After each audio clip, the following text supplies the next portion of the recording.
On today's episode of The Back of the Bird, we sit down with Tom Whitty of the Rochester Knighthawks. We chat about his junior career growing up in St. Catharines, his job now at his family winery, and then also he shares a pretty inspirational story of his path back from significant injury to get back playing lacrosse, back in the NLL. Really cool. Really appreciate him coming on and being vulnerable, talking about a not so easy subject. And we also have some new Boston Levi kicking us off. This is Pretty Little Heartbreak. Let's get into it. Episode 116 of The Back of the Bird.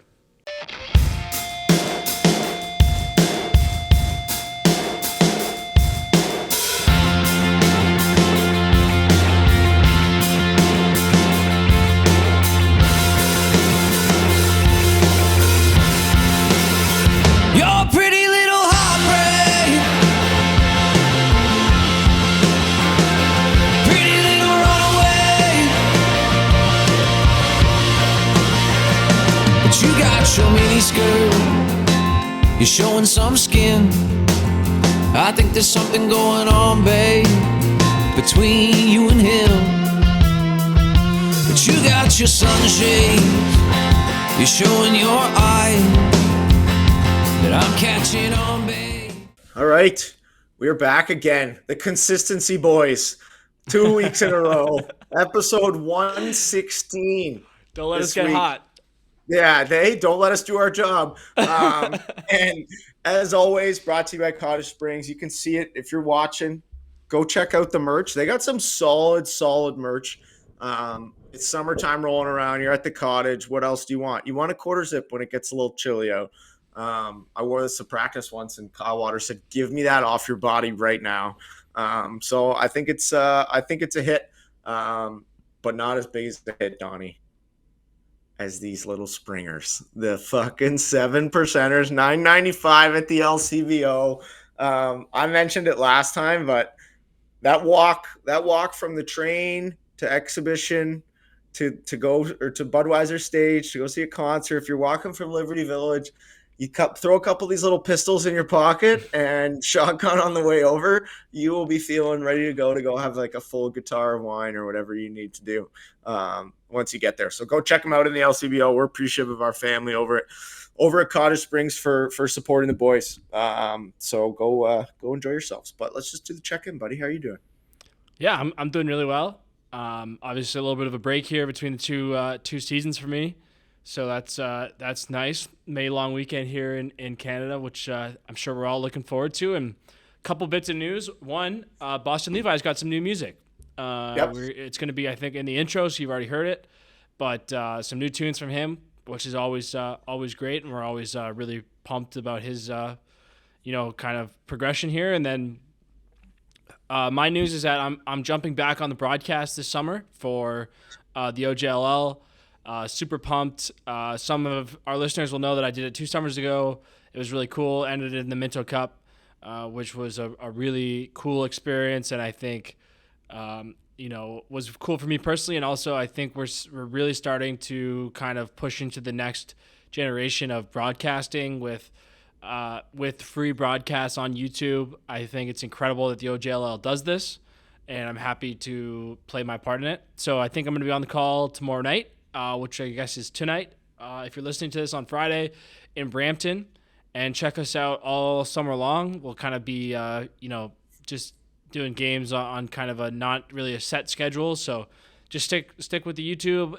Obviously, let us know your feedback, and also want to try to work in some new stuff for the website too. On that note, so I'm going to be trying to do some food reviews at rinks, and if there's places near rinks that I should try, let me know. I want to try a bunch of places and do that, but also want to kind of promote some of the small businesses, that support our game in different markets, and just do what we can there, and hopefully they're pretty funny and just give kind of a peek behind the curtain of going to Ontario lacrosse games, which is, I know, something that we all love to do. So going to be doing that. And then my last thing is good luck to Paulie. He's not on the podcast today.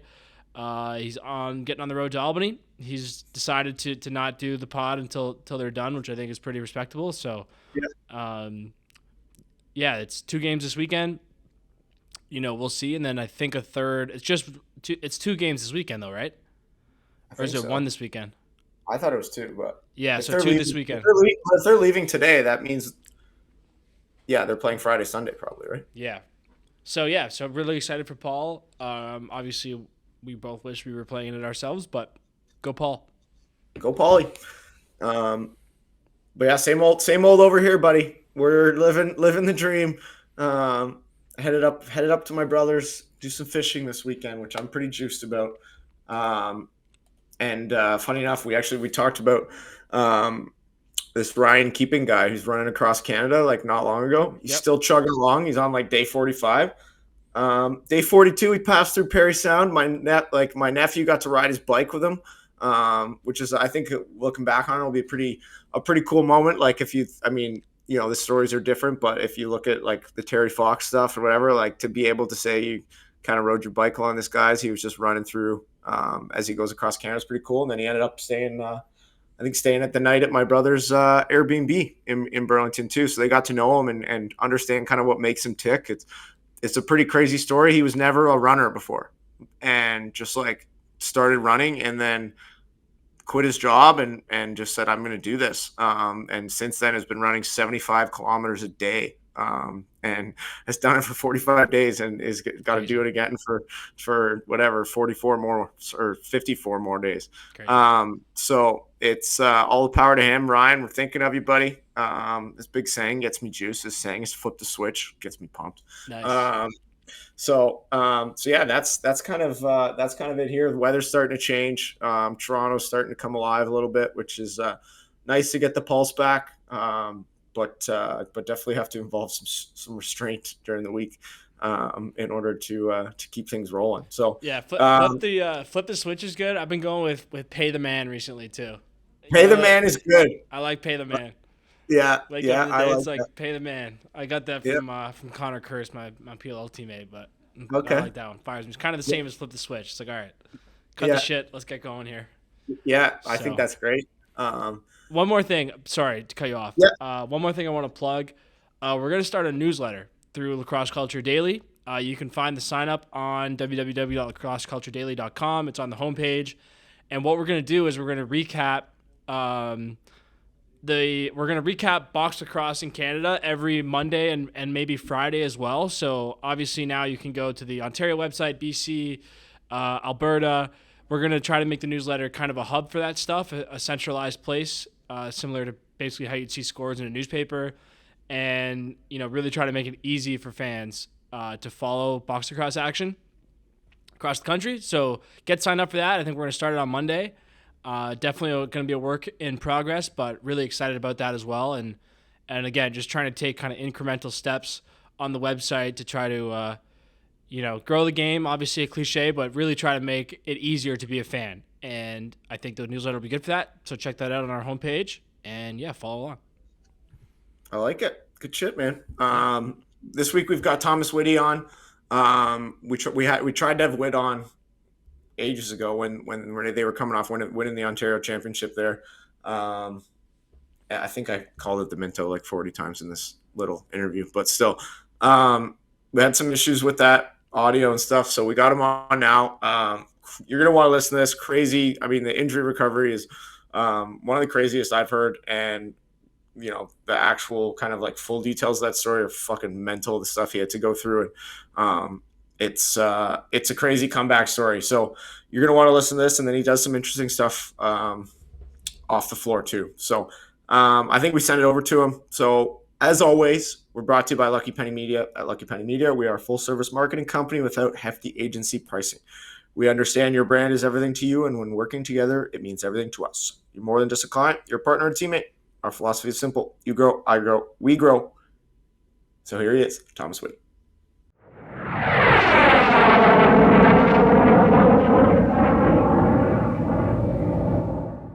All right. We are pleased to welcome the St. Catharines native to the podcast today for the second time, despite the first time not being aired.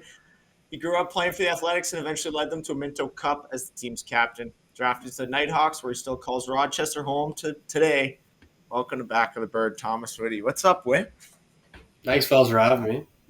It's Not much. Summer's on the way. The winery's going to be bumping soon. Some summer ball going on, coaching a little bit. So lots of lacrosse still going on too. What are you coaching? U17. I coach the U17 team in St. Catharines. Yeah, That's the old bantam. Is that what we're going with? no, midget. Yeah, you can't say that anymore, I guess. Yeah, it gets me all confused now. I got to do like thinking and I mean, it's way simpler, but it still makes it hard for me. Yeah, so they're 15 and 16-year-olds. They're a good group. I coached last year. We went to the finals, lost to Orangeville. Looking to get some payback this year. I got 3 guys that were minors last year, so pretty old group again this year. With the 2 team guys coming up to the 1 team this year, but should be good. Should be fast. We racked up 22 penalty minutes in our first game against Burlington on Tuesday night. So gritty group of guys. Yeah, love to lay the lumber. I remember I was talking to Brody Merrill not too long ago, and he was saying he was coaching his kid, and the Final Four for Ontario, the 4 head coaches. I think this was at Pee Wee or former Pee Wee, or maybe even novice. It was him, Poulin, I think AJ Shannon, and then Bomber was coaching Six Nations. Is there a bunch? Are you coaching against a bunch of like guys that we would know as well? Yeah, could you hear me? I was saying that the Orangeville team last year was Troy Cordingley, Shooter, and Rusty Kruger. So they were pretty nuts to coach against. Yeah, it's always fun at that U17 age group. The kids are pretty animated too. So when the coaches get going, the kids kind of lose their minds. But no, in terms of players, I'm not exactly sure who around the league would be in the coaching scene. Yeah, it's funny, man. Well, let's just kind of go back to the beginning, man. What was it like growing up in kind of in the St. Catharines area, and how'd you pick up a stick for the first time? Yeah, so I actually growing up, I played soccer. And learned pretty quickly that wasn't going to be the thing for me. My buddy Chris Smith from St. Catharines, he was one of my best friends. Went to elementary school with, and at his house, he had a couple sticks laying around. I was like, "Oh, what's that?" So I play lacrosse, and he's a year younger than me. And so that year we happened to be same age group. I think I was 7 or 8 at the time. He just said, "Oh, let's just go to the tryout together." So I hadn't even signed up for a tryout, and I just walked on the floor with a bunch of hockey gear on and a lacrosse stick that he let me borrow. Obviously got cut right away, and then played house league after that for a couple of years, and then joined with the minor system. I think when I was 10. Yeah, loved it. Played pretty much with the same group of guys the whole way up. All of those guys were on the junior. We gotta call 13th Street and get this Wi-Fi figured out. Okay, you're back again. I don't know what's going on over there. Something about the farm, eh? I might get 3 strikes here, and then I'm just never on the pot again. We might have to leave it in too. It makes it even better. Hey, we got a lot more than a 3-strike policy. Yeah. There's an unlimited strike policy. Yeah, I would not be still on the podcast if there's 3 strikes. So, so you mentioned there that it was kind of like the same group of guys. Who was there? Any of those guys that are still kicking, still playing today? Yeah, so my age group, I'm a 99. Alex Simmons and myself are both in the league. Mason Kaminga did a short stint with New York. I think, Lomi, you might have met him when you were there. Owen Friesen got drafted to Halifax. I don't think he ever went to camp. And then Keelan Pilon is Halifax property right now. He had ACL, basically a whole knee construction surgery last year, so he'll be going to camp for the first time this fall. John Kitt got drafted to Philadelphia, didn't crack the roster there. And then Troy Holochuk, he was a year younger than me, but he was our goalie pretty well every year. Did you guys kind of make any runs at winning A or anything like that when you were growing up then? We had some fucking battles to this day when I was in Burlington. and I'm a year above. So, yeah, we were both really good in our major years. You guys were kind of good both years, but yeah, those are some of the craziest games I've ever played. Even still, there's legit hatred there for a long time between a bunch of guys. So yeah, you guys are really good. Is Latrell in the '98 group then? Yeah, Latrell, Yeah. Demude, Alex Pace. Pace. Well, Yep. he played junior. He was from out east, so he came to junior. But yeah, Jake McNabb was also with that junior team. But in minor, like Brad Fennell, I think got drafted to Halifax. He would have played all the way up. I'm trying to think who else. Yeah, Demude and Latrell were kind of Okay, so we were saying we're third time's the charm. Tell me about the bubble and picking up Halsey. I think you were leading into saying he might have been a little bit overweight rolling in. Oh yeah, he'll be dead honest with you. I think he said he was like 220 or 225 pounds, and like it was a grind. The bubble was a grind. Like you played, it was like 4 games a weekend, and then 4 games the next weekend, and then like it was like the finals. I think like the final weekend was like a playoff. And so Halsey shows up to practice, and he's like completely out of shape. Was there, having fun. And the first practice, I was the captain of that team. And like, all right, Halsey, like, welcome to the team. Like, break us down, right? Like, and at the end of practice, and he's looking at me with like his like puppy dog eyes, and he says, "All right, guys, aces on 3." Aces. Aces. Yeah. And so, yeah, the deal was, I said, if we win this thing, like, you got to get like an ace tattoo on you somewhere. Didn't end up following through with it, but that was the deal we made. So I'm gonna, at some point in his life, I'm gonna, brand him or something. Yeah. So over that course of those 3 weekends, he lost 40 pounds. That is mental. So he was like 225, went down to like 185 in like 3 weeks. And all of a sudden he was like sprinting up and back down the floor, picking up loosies, blocking shots like he does. And he completely transformed his body. But yeah, that bubble was a grind. We picked up some other guys too. Liam Ham was our property for a long time, but he wasn't really reporting year after year. Still kind of doing the hockey thing and some family stuff. And then Cote joined our team that year. Most of the guys were local guys. I brought on a couple farming buddies from Niagara-on-the-Lake. So Connor Watson and Aiden Buis, 2 of my still best friends to this day, were on that team. I think it was something crazy. Like of the 20 guys we had, it was like 18 of them were last year players. Wow. Because we got that extra year, right? So yeah. So you were like 22-year-old guys. Yeah. I was 22 for sure at the time. Some of the guys hadn't turned 22, but that year was the year we were all turning 22. Wild. So then you guys pulled off. Who do you play in the finals? We played Brampton, so against Hazer and Kyle Waters. Kyle went from Orangeville to Brampton that year. Little Hazer was on that team. Johnny Vesna,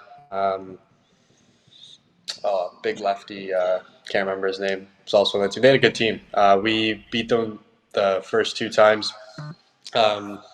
in the bubble, and then the third time in the finals. And they were a good team. We had a hell of a game. Can't remember the exact score, but I think it might have been like 13-12 or 14-13. And up until that point, neither team really was putting up numbers like that. But also in the bubble, the games were shorter periods. So instead of 320s, I think we were playing 315s because of how many games we were playing. And so the extra time, I think, just wear down on the defense. And, 10 games in the 3 weekends was a lot. But, yeah, hell of a game. Steve Orleman, love Steve. In that game, I think he kind of lost his temper a bit. He took a swing at Sam LeClaire.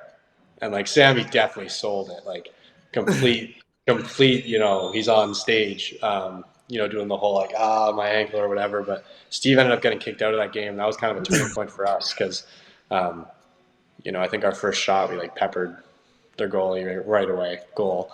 And then, they just didn't have that leadership from him in the back end.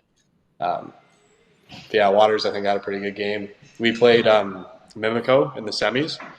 And throughout the year, that was kind of hyped up to be like the real finals, because Mimico got McCannell and And Deacon, I think, right? Deacon. Yeah, that's who it was. And so they were loaded up too. Yeah, couldn't tell you why Orangeville did all that. Like, I think they were trying to, grow some of the younger guys, but it made no sense to me. In my mind, we were still trying to win a championship, so everyone in St. Catharines was completely committed. I like it. And then tell me about the celebration. What was that like after winning that thing? Yeah, so I mean, leading up to it, like, I don't know if either of you have ever been coached by Toller. Yeah, Donny, you've got Toller right now, so you've heard some stories. And I had him in junior too. I've had the full, I've had the full experience. Yeah, so he came to St. Kitts, I think, in my third year junior, and just a different kind of breed of coaching. And so even in that bubble, it was do or die every game for him. And so that was a lot of fun. Once we won, we went right back to. Sorry, right after we won, I had to drink a gallon of milk. That was. Oh yeah, I forgot. I don't know if you remember that, but Yeah. So my post game went cheer with the team in the corner, go to an interview. They're like, "Here's milk. You have to hold it and drink it during the interview." So I'm there just chugging 2% milk. I'm lactose intolerant as far as I know. And so I'm like already going, this is not good. And so I'm like drinking this milk, and then interview's over, and I'm like looking at Carter Zavitz, who's doing the interview with me. I'm like, okay, we need to put these down. Let's go get some beers, right? So I went from chugging milk to chugging beers, instantly puke everywhere in the change room. Like, just oh my god, peppered the Oakville track, the mirror there. And then Chicky, our GM, didn't tell us, but he had already bought like 20 bottles of champagne. And so the second we got in the room, like all of us were there, he like brought them all out, and we basically were all just standing throwing champagne everywhere. And Liam Ham was, anyways, it was a lot of fun. After that, we all went back to the old Jack Gatecliff Arena, Garden City Arena in St. Catharines. Rest in peace. It's in like shambles right now. And they had like a full spread of pizza, wings, all different types of liquor. And, we were pretty fortunate. Pretty well every guy on the team was legal drinking age, right? So there was no one was left out. Like, everybody was having a good time. And yeah, what a night. And then for a week straight, my parents were pretty concerned for a week straight because I was on a complete bender. I told them I promised my mom I would take Thursday night off. And then Jeff Whitty calls me, and I had the trophy at the time. He's like, "Hey, Whitty, we need the trophy." And I'm like, "All right, man, like, you can come pick it up." He's like, No, we need the trophy and you. And so Thursday night at like 10 o'clock, I'm standing outside of my driveway with Birkenstocks on and underwear. And Jeff's like, "Why aren't you dressed? We're going to Cold Break, a local brewery." I'm like, "Man, I can't go out." And he's like, No, you're coming. And he wasn't even on the team, right? He's just celebrating like he won the Ontario championship. So I went to Cold Break, but yeah, we had a great time. We took the trophy everywhere. I have a story that I don't know if I should share on the pod, but basically one morning, it was actually the morning after, I got back to my house from an Uber from Keelan Pilon's house at like 6:30 in the morning. Had to work for RBC at 8:30. I'm still like absolutely pinned. And my dog, I walk in the house and my dog just like runs outside. And at this point, I've already shedded every piece of clothing on my body. And I'm like, all right, well, I got to go get him. So I'm just like outside with the trophy covering my body, trying to find my dog. So I'm just wandering around the vineyard. And then I forgot what I was doing. And so I ended up just like laying down and like kind of took like a 15-minute, just like me time, right? Just in the vines, being one with the farm. And so I have a video of me listening to, I don't know what the Snoop Dogg song is. It's like, da-da-da-da-da. Like, that like classic song with me just like videoing myself in this vineyard. An hour later, I'm hopping on a Zoom call with my manager, and he's like, "Congratulations, I heard you won last night." And I'm like cross-eyed, looking at the screen. I'm like, "Thanks, Matt. Appreciate it." And he's like, he just pauses for a second, like looking at me. And I'm still wearing, like, I put my clothes back on from what I was wearing to go to the game. So I'm wearing like a A's polo to work, right? And the Zoom call. And he's like, "Take the morning off." So took the morning off. Then he It's like we'll regroup in the afternoon, get back on the call at like 1 p.m. And I'm still kind of cross-eyed. And he just goes, you know what? Take the full day off, and then let me know how you're feeling tomorrow. Immediately texted the boys. We're like mimosas at my house. So all the boys came over that Monday to the winery. We had like wood oven pizzas going and mimosas, and then we ended up going to Mansion House. Tuesday morning comes around. Good morning, Matt. And yeah, so that whole week was just kind of a blur. Don't regret any of it, but definitely wasn't responsible. No. Yeah, that's what you need. You need that after you win. You earned it. Well, it's funny because in a normal year, like after you win Ontario, you'd be kind of getting ready to go pretty soon to the Minto, and then the Minto is kind of like later into the year. Guys go back to school or whatever, got different things, but you guys won it like the perfect time. It's still summertime. It's over for the summer. Like just let it fly. No, it was perfect. Yeah, it was a great time, and the Minto obviously would have been the ultimate goal, but winning your last junior game and doing it with a bunch of guys you grew up with was definitely special, nonetheless. So, yeah, That's great. Man. Super cool. So kind of going into the next step here with the draft. What was that like for you? What do you remember from it? Yeah, so I went into the draft 2 years prior to that in 2019. Okay. I had Ian Rubel on the bench with me as my D coach, and then Steve Toll was also there, and they basically were just like, you should enter the draft. I hadn't put any thought into it at all. I didn't even think about going into the draft. They're like, you should go. Like, you might not get picked early, but you'll probably get picked. And I was like, okay, get my foot in the door. So I did that and went to the combine. I don't know if they still do that anymore, but went to the combine, did really well, talked to 6 or 7 teams, and then Rubes basically was like we're thinking about taking you at this pick, and Roch hadn't talked to me at all, really. And then Georgia was kind of in the mix too, and we were doing a draft party because my roommate Matt Sykes and our good friend Alex Simons, Donny, I'm pretty sure you know both of them quite well. Two beauties, man. Just like, yeah, they're the best. Yeah, so September 17th it was, and it was Matt Sykes' birthday, so we had this massive party and then watched the draft, and I think Sykes, he went like 25, and then I went 35 to Roch, and yeah, it was awesome. We had a lot of fun, got calls from family and friends, and Jeff Tchaikovsky from some St. Catharines, like GM, what a beauty he is too, and yeah, it was a great night, and then camp was pretty cool, an expansion team. A lot of guys there. Didn't really know where I was sitting, and then kind of by the end of it, Dan offered me an active spot, and it was sick. Paulie, he's not on the pod today, but yeah, Paulie was a pretty big influence there, and yeah, like walking in the room and Sean Evans and some of these older like legends are just hanging around. Shawnee was my stallmate in Roch, and yeah, the draft was sick, and then everything after that was even better. So what do you remember most from kind of that first year playing? My first game, Georgia in Roch.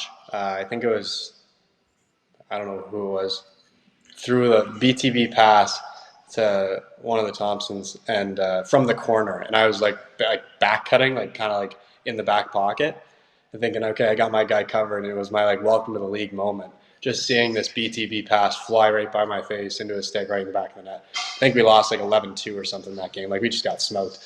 Yeah. That year was the COVID year, so I think we only got 12 games in. I think we went 2-10. A lot of losses. Pretty young group. I think we had 11 rookies on the team. That year, and yeah, I got a lot of playing time, had a lot of fun, but when you lose that much and there's not a playoff hope, it kind of sucks. Yeah, no doubt. Well, let's kind of fast forward a little bit. And again, it's up to you kind of how much detail you want to go into, but I know we talked about it one night because I didn't really know the extent of it, but fast forward to kind of the injury that you had to deal with and the recovery process to go through. Yeah, so went up to a cottage 2 weeks before the Man Cup. Was there with my girlfriend at the time, and her best friend and her best friend's boyfriend. Went for a canoe ride to a rope swing, was jumping off of it for like 40 minutes. Then I went up for a jump, and the platform kind of was a little shaky, and I went to grab the rope and then couldn't get a good grip and basically just fell 20 feet uh, onto the shore, the rocks there, and then rolled into the water. Didn't really know what was going on, if I was really that hurt or not. Kind of got to the air, looked down, and it's such a weird thought. I saw blood everywhere in the water, and I was like in kind of shock, and I was just like, I need to get out of the water. Like holy shit, I'm on Shark Week. And Yeah. like that was literally like the first thing that came to my mind when I was in the water. I was kind of just like in shock, and I look up, and my girlfriend at the time was just like eyes wide open, like not sure if I was like dead.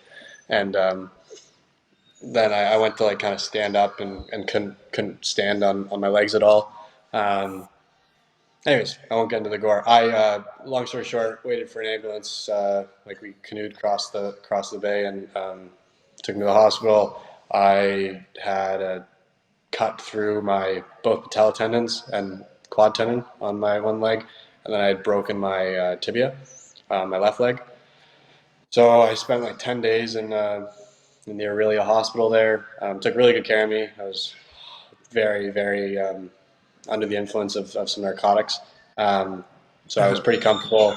Didn't move like for 6 days, I don't think. Like I couldn't move at all on my legs. And then, I didn't eat really anything.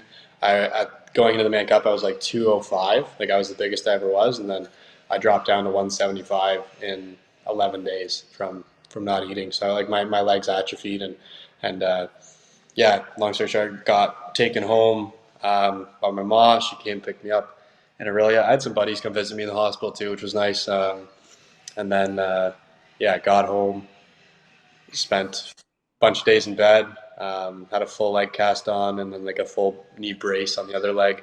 Had a walker that I would kind of stumble around on. Had a wheelchair.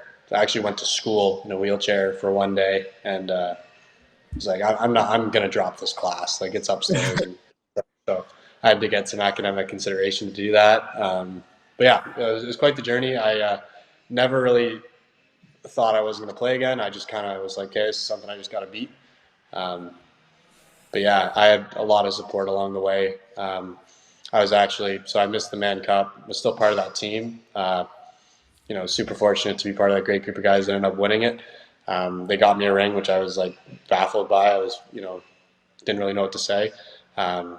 Very thankful for that. Would have loved to, contribute on the floor for that Man Cup, but definitely won't be going to Cottages anytime before big games anymore. That's for sure.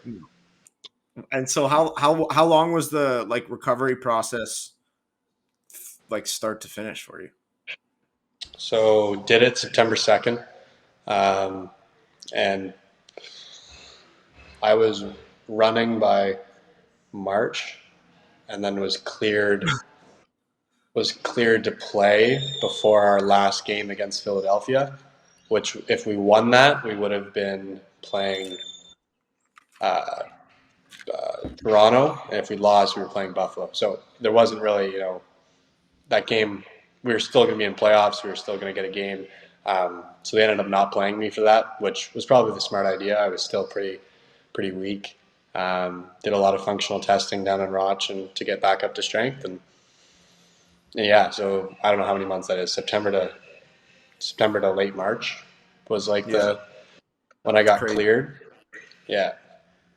Did you end up playing that year in the playoff game? No, I was like begging to, not verbally, I was just in my mind, like really wanting to get in there and contribute because I felt I could add some grit back there. But no, didn't play that whole year, took it all off, and then came back to camp that year. I actually signed my contract in bed with two broken legs, essentially, with Dan on the call. Yeah. So nuts, man.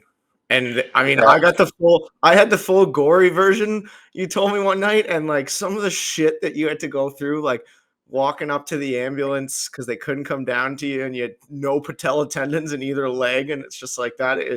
It's a gruesome injury, man. So Yeah, It's that was probably the worst part of the whole thing was these two tiny like ambulance drivers.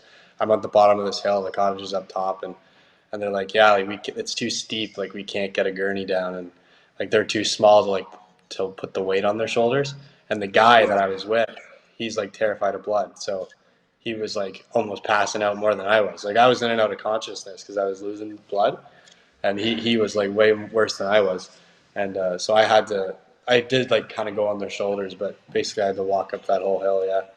It was horrible. And then they on the way to the hospital, they're like, hey, we could take the short way or the long way. I'm like, why would we take the long way? They're like, well, the short way is country roads, and it's going to be rocky and whatever. I'm like, well, just do that. And they offered me like drugs at the time, and I've always been pretty like cautious with pain meds. And just some people I know that have gone down that road, and so I like declined them at first, and then 2 minutes into the drive, just what do you got?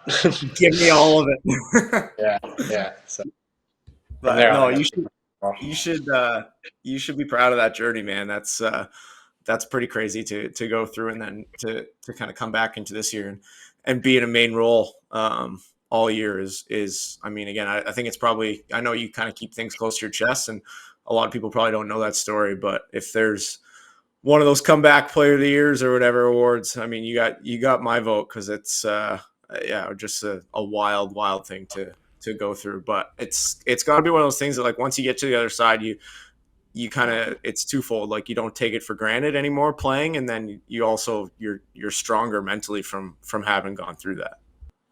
yeah, I appreciate it. I definitely didn't really tell a whole lot of people. It's kind of embarrassing too, a little bit, right? At the time, I was like, what a stupid decision I made to go to a cottage and then risk, rope swing you think is relatively safe, and then something horrible happens. So, kind of embarrassed, didn't tell a whole lot of people, and then just kind of wanted to focus on recovery, and yeah, been lucky to be back. Had a lot of support along the way. University of Guelph took care of me pretty well. Was doing physio every day in their facility, and Mitch Ogilvie was driving me around pretty wherever I needed to go, and I was using the walker to go everywhere else. Yeah. That's crazy, man. At what point you mentioned when you got hurt, you like kind of weren't thinking about lacrosse. At what point were you like, no, fuck it, like I can do it, like let's play again? Yeah, so like I had this crazy goal of we had the Begataway. It was like my last year of University Lacrosse, right? And so we had the Begataway Cup in that November, and I was like, I'm going to be playing in November. Like, that was my goal at one point. And then, slowly your body kind of, teaches you a lesson. Like, you overdo it one day and you get set back for two or three. And so I quickly realized, okay, I need to take a different approach to this. Like, I'll still be a leader and a captain of that team, but it'll be more from the X's and O's standpoints, not on the field. And so I, tried really hard to get back for that. And then, went to training camp and for Roch, just to be around the boys, and went through some of like the dynamic stuff, and I was like a cripple still. So it was stupid of me to think I would be back for Begataway first, and then to think I was going to be playing right away in the NLL. But I always was confident I'd be back. I just needed some time. Yeah. No doubt. Well, obviously outside of lacrosse, you've got a pretty interesting life. The NLL likes to kind of, do these little features on guys. I'm probably gonna get some flack for this, but we just always see firefighter shit and all the boys buzzing and doing their thing and just being their heroes, which I respect. Don't get me wrong. Don't attack me, boys. But it was a really, really cool feature on you. So maybe kind of tell us a little bit about the winery business and when you decided to step into it fully, because I know you mentioned you were with RBC before. Yeah, so this is like my real passion in life. Like I love lacrosse, love being around the guys, and love that it's able to somewhat of a career now to where the league's going. But I really love working for my family. My family runs a business in Niagara too. We run Whitty Farms, which traditionally was there was some cattle and stuff when my dad was young, but mainly tender fruit and grapes. So when I was a kid, we grew strawberries, raspberries, blackberries, peaches, apricots, plums, corn, northern kiwi, whole bunch of different stuff.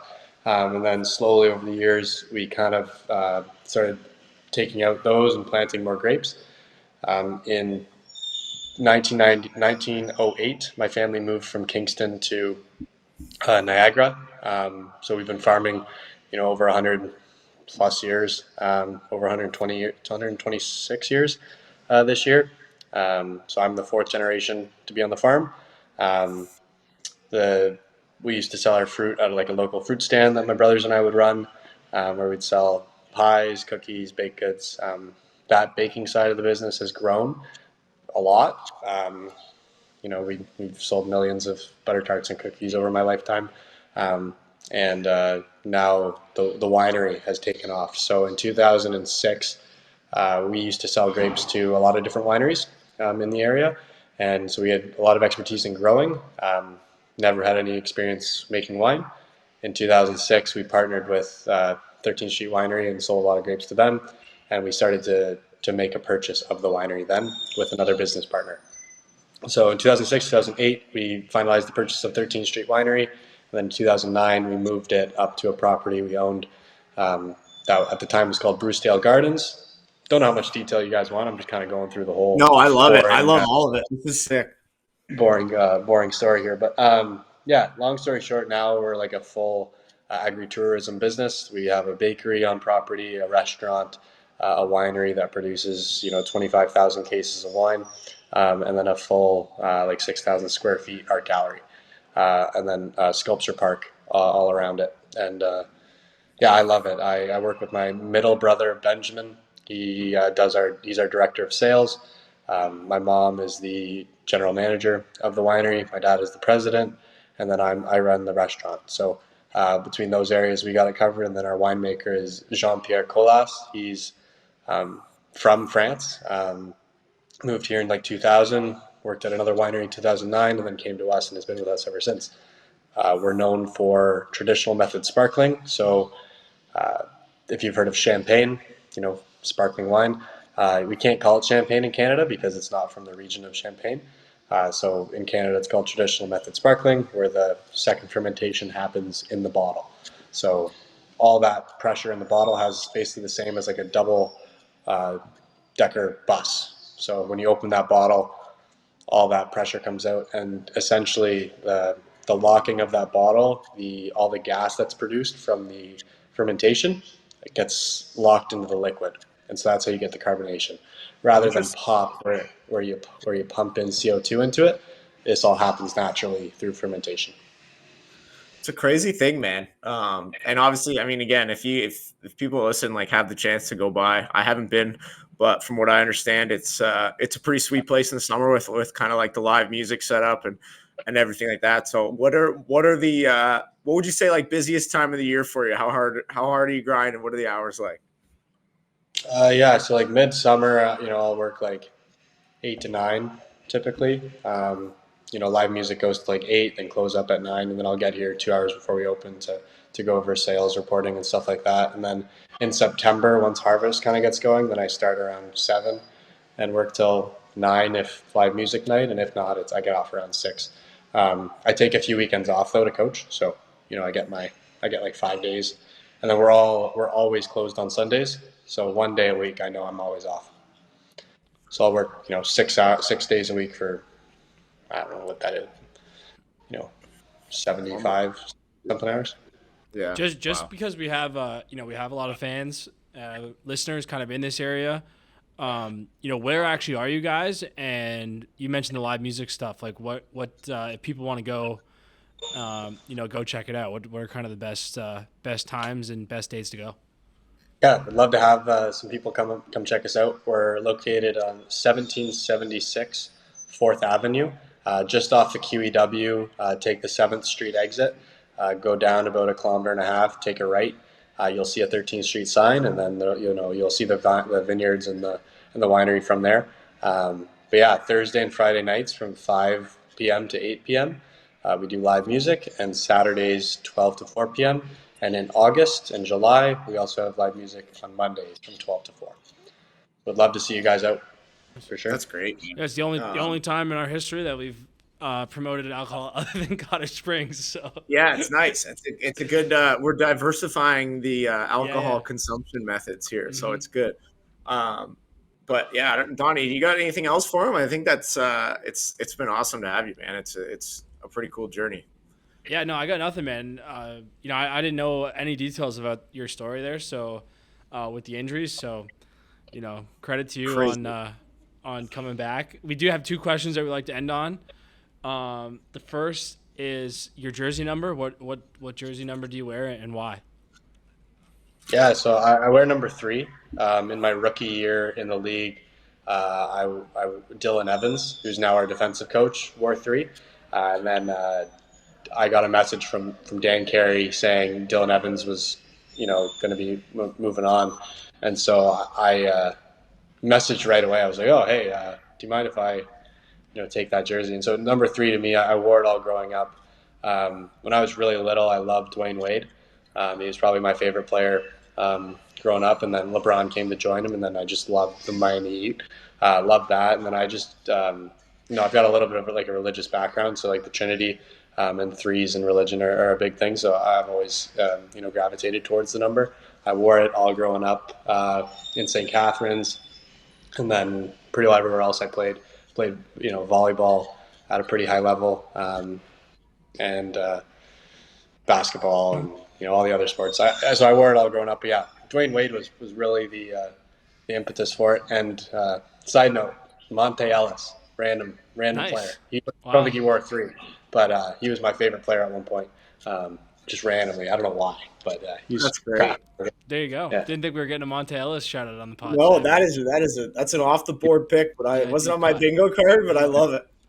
You think he listens, I right? guess- We'll get him on the pod. Yeah. Yeah, maybe. And then the last one is we've had some guys on. They've talked about like Garrett Billings said he used like the same piece of mesh his whole NLL career. Like you've seen the kiddie pads I wear; those things are from Pee Wee. Like, is there any kind of like hilarious little piece of gear that you have, or any like certain thing that you do to your gear whenever you get it, or anything like that? No, I don't really like cut my gloves or anything or anything like that. I would so basically when I tape a stick at the beginning of the season, like I'll tape it, pretty high up the shaft. Don't say you're And the then, one tape a year guy.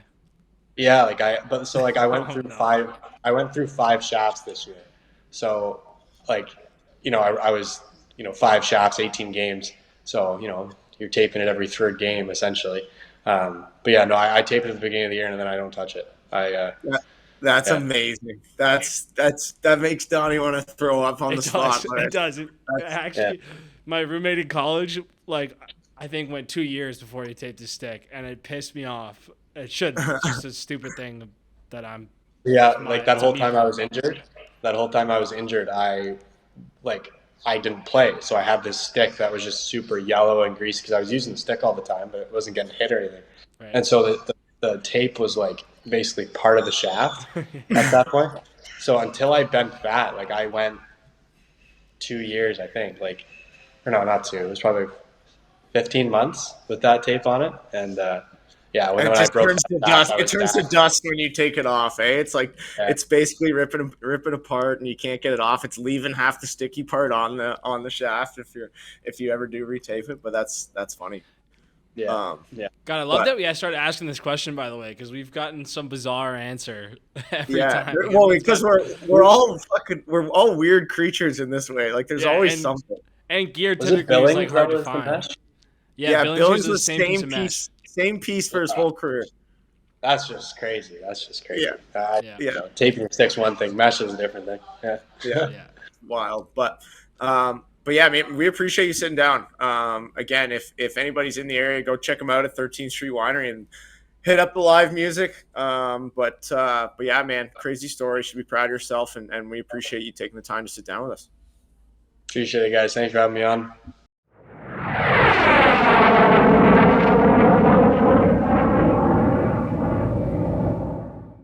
All right, that was the Wit Dog. Side note, if you do need any kind of marketing stuff, any kind of images made, any logos made, anything like that, hit up Lucky Penny. They'll help you out. So we appreciate Wit sitting down with us. Again, really cool. The winery part he's obviously very passionate about, and it's it's a pretty cool thing to like really peel back the layers. And, you know, as a consumer, you go to the store and you just buy a bottle of wine, but now you understand the 100-year tradition of his family that goes into these things. And there's a story behind kind of every product you buy. And, yeah, it's a cool one. So I'm excited to get out there. We're going to have to go for a day, Donnie. But outside of that, anything else you want to touch on? No, make sure you get out there and support his business as best we can. And I'm good, man. Just trying to get healthy here and enjoy the weather, enjoy some lacrosse, and yeah, good time of year to be in Ontario. No doubt, man. Awesome stuff. Well, we appreciate you guys listening. That does it for this episode of Back of the Bird. Peace.